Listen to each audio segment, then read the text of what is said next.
आज के इस वीडियो में हम लोग पढ़ेंगे मैथ फॉर क्लास 12 जिसके अंदर हम लोग सोल्व करेंगे मिसलेनियस एग्जाम्पल का प्रॉब्लम जो कि बेस्ड है वेक्टर अलजेब्रा के ऊपर यानी चैप्टर 10 के ऊपर। तो चलिए स्टार्ट करते हैं। तो आज का जो प्रॉब्लम है मिसलेनियस एग्जाम्पल का वो है क्या, प्रॉब्लम नंबर 28। वो क्या है, let A B and C be three vectors such that mod of a vector equal to this mod of b vector and mod of c vector and each one of them being perpendicular to the sum of the other two, find mod of a vector plus b vector plus c vector। पहले इसमें हम लोग question को समझते हैं। पहले क्या क्या दिया हुआ है, हम लोगों को दिया हुआ है mod of a vector equal to 3, mod of b vector equal to 4, mod of c vector equal to 5, ये दिया हुआ है। And each one of them, इसमें से क्या है, प्रत्येक each one of them being perpendicular to sum of the other two. यहाँ पे तीन वेक्टर है, A vector, B vector and C vector, जिसमें क्या है एक जो वेक्टर है वो परपेंडिकुलर है दूसरे वेक्टर का हर कंडीशन में। यानी कि जब ए वेक्टर हो जाएगा perpendicular to B vector plus C vector, B vector perpendicular to C vector plus A vector and C vector perpendicular to A vector plus B vector. ये मेरा क्या है, दिया हुआ है क्वेश्चन में। यानी दो वेक्टर ये दिया हुआ है। यानी कि क्या दिया हुआ है, जब हम लोग डॉट प्रोडक्ट पढ़ रहे थे तो दो वेक्टर एक दूसरे के परपेंडिकुलर कब होता है, जब उसका डॉट प्रोडक्ट क्या होता है, जीरो होता है।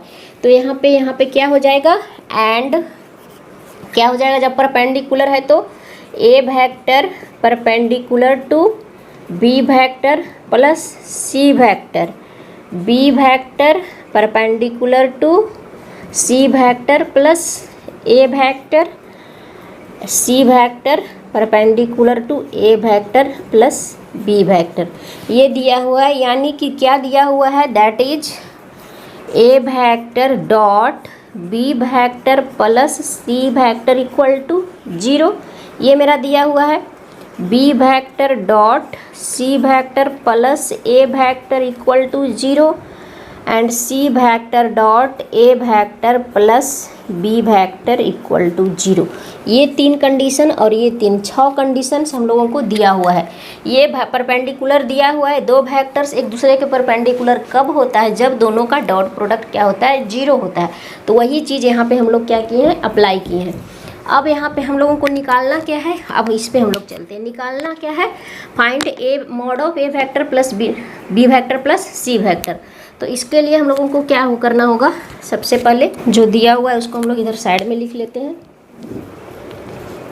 मॉड ऑफ ए वेक्टर दिया हुआ है 3, मॉड ऑफ बी वेक्टर दिया हुआ है 4, मॉड ऑफ सी वेक्टर दिया हुआ है 5, A vector perpendicular to A vector dot B vector plus C vector दिया हुआ है 0, B vector dot C vector plus A vector दिया हुआ है 0 and C vector dot A vector plus B vector दिया हुआ है 0। ये तीन का 6 कंडीशंस हम लोगों को दिया हुआ है। हम लोग यहाँ पे लिख सकते हैं mod of A vector plus B vector plus C vector का होल स्क्वायर इक्वल टू, इस तरह से हम लोग लिख सकते हैं,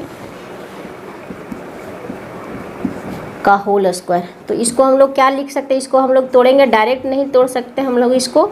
तो इसको इस तरह से लिखेंगे, A vector plus B vector plus C vector dot A vector plus B vector plus C vector. दो पार्ट में इसका कर लिए डॉट प्रोडक्ट। अब यहाँ से हम लोग चलते हैं इक्वल टू, अब इसका इसके साथ करेंगे डॉट प्रोडक्ट, इसका इसके साथ और इसका इसके साथ करेंगे। तो इसको हम लोग ध्यान में रखते हुए करेंगे जो कंडीशंस दिया हुआ है। तो इसको क्या कर लिख सकते हैं, A vector dot A vector plus A vector dot B vector plus C vector, क्योंकि A vector dot B vector plus C vector equal to 0 यहाँ डायरेक्ट हमको मिल जाएगा, इसलिए हम लोग ये कर सकते हैं।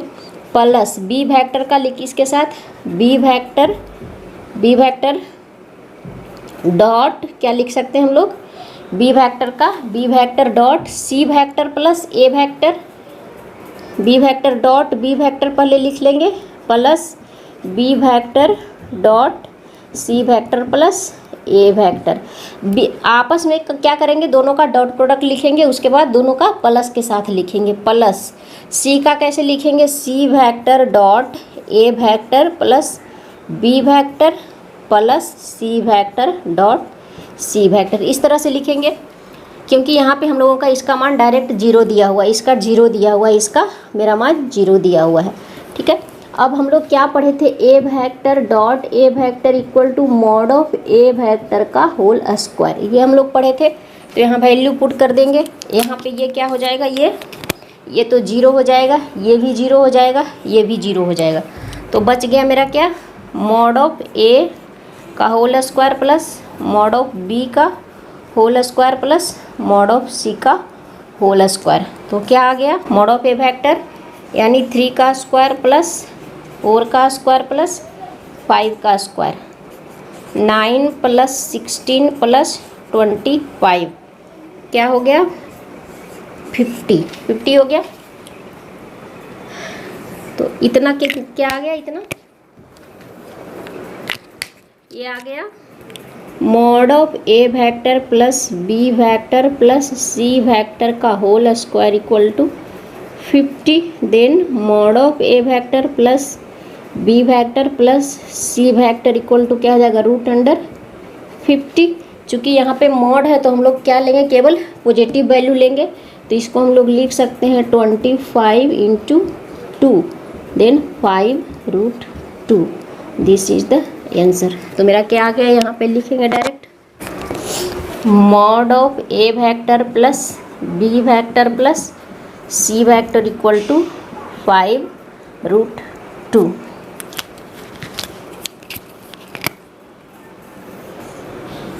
This is the answer. तो ये था प्रॉब्लम नंबर 28 मिसलेनियस एग्जाम्पल का। तो आज की वीडियो में बस इतना ही। नेक्स्ट वीडियो में हम लोग और प्रॉब्लम देखेंगे। तो मिलते हैं नेक्स्ट वीडियो में। अगर वीडियो अच्छा लगा है तो वीडियो को लाइक कर दिए, चैनल पे नए हैं तो सब्सक्राइब जरूर कर लें।